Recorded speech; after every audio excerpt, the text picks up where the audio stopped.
Wow, League of Legends is already having its older pros retire. I'm the Nightwing coming at you guys with another League of Legends news video, talking today about an article that got released yesterday talking about Prey. Now, Prey going into the off season was rumored to be contacted by KT to play for their team. He was contacted by a lot of teams, but KT was above all wanting Prey to play for their roster.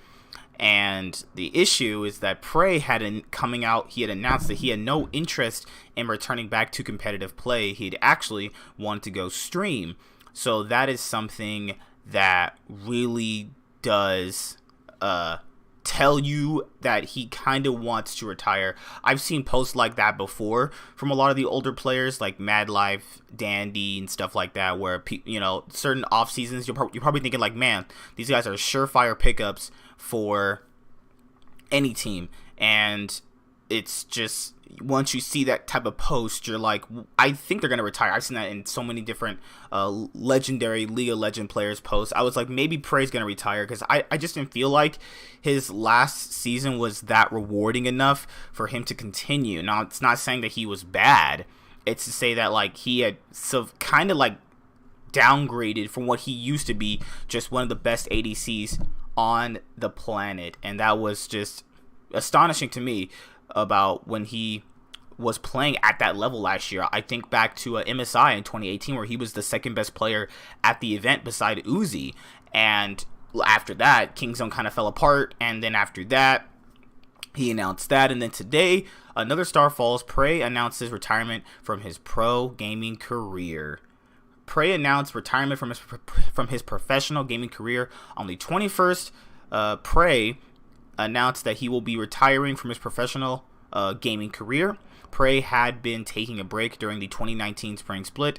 This announcement is a surprise to all fans and people related to the esports scene. Through his personal stream, Prey announced that he will be retiring from his professional career, saying, "I'm not confident enough to do well," and added that he isn't confident enough because of last year. Oh, see, that's where you kind of notice, like, Prey, from what I can see whenever I used to watch him play, is not necessarily a super emotional player when it comes to like showing his emotions on stage, but you can tell on the look on his face just from last year around the summer split where they got knocked out by Gen G, whom I probably thought were better at that current point in time. You just saw the look on his face like, I think I'm just not at that level anymore, or I'm the best the ADC, and it just showed, like at a certain point you understand that you're getting outclassed, and it's not just a team thing at that point. Sometimes it's literally just you, and he didn't play individually well either. He was getting caught out a lot, he was overextending in team fights. It's basically doing stuff that he was never doing in general. So as I lost confidence, I started suspecting the career of being a pro gamer as a whole, said Prey. Prey had his ADC debut of Najin Sword. There he had performed as one of the aces. Later, playing with the famous Rox Tigers lineup, then GE Tigers, he succeeded to secure the LCK trophy afterwards and reach MSI and rich rivals with Longshu Gaming, later renamed as Kingzone Dragon X.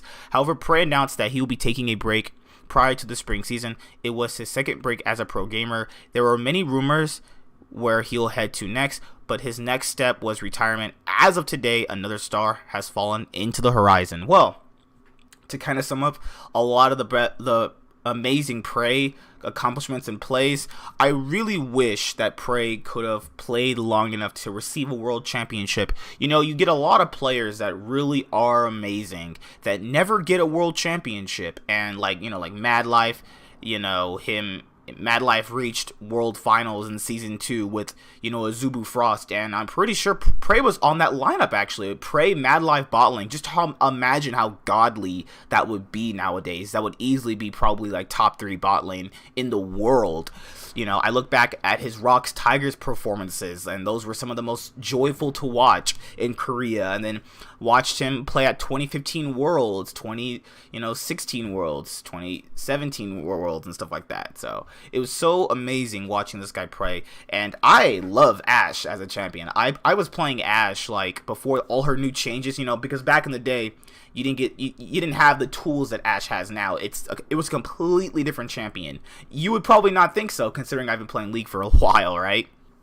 And the way he shot that Ashe arrow during the game 2 of Rox Tigers' performance against SKT, one of the best of fives in League of Legends history. I think that was one of the biggest highlight plays he has ever had. And then he also had another one just that same series when him and Peanut teamed up to take down a 2v5.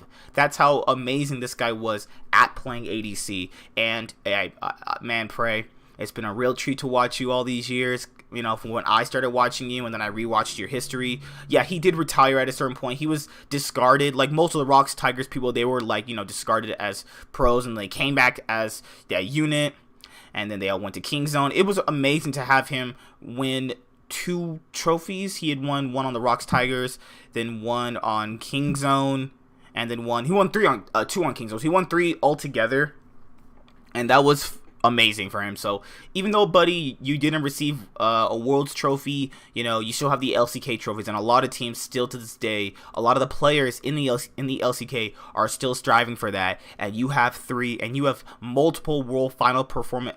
You have world finals appearances. You have a long-standing career. I'm really surprised the whole confidence thing took a toll. But if he doesn't feel like he's going to be able to be a sufficient asset to a team anymore now that he's been playing for so long, and he already had a peak, he's already reached his peak. The question was, could he reach that again? And I'm pretty sure he could have reached that again, but it's probably just not thrilling anymore. He talked about, actually in a separate interview, just about how much they actually go through as pro players, playing scrims a lot, and then if they don't play well, then they get subbed out. And I think that was also on his mind too. Like, he doesn't want to be the player to get subbed out. So I think that looking at his career, amazing highlights, trophies, you can't look at it any better. World's finals appearances, battles against SKT, and if we're being honest, when the summer 2015 SKT had only lost to CJ Entis. That's how long I've been watching this stuff, right? CJ Entis was still in the league when I was watching. Oh god. Praise, Rox Tigers gave SKT their second loss that season. SKT had not lost after CJ Entis up until World Finals.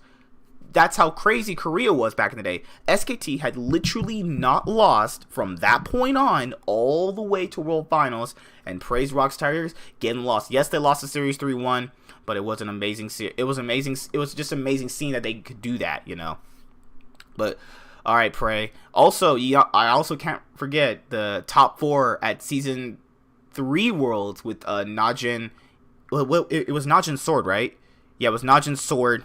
So is that also as well. So see you guys later. I'm the Nightwing signing out. Prey, congrats to you, man. 3 LCK titles, world semifinals, finals appearances, amazing Ashe highlights that'll last in our brains forever. So alright, see you in your next adventure. Most people say he's streaming now, so just catch him on there. This is bittersweet, but this happens to a lot of the older pros, Xpeke, Prey, Mad Life, as of today. So I'll see you guys later. Bye. Have a good day.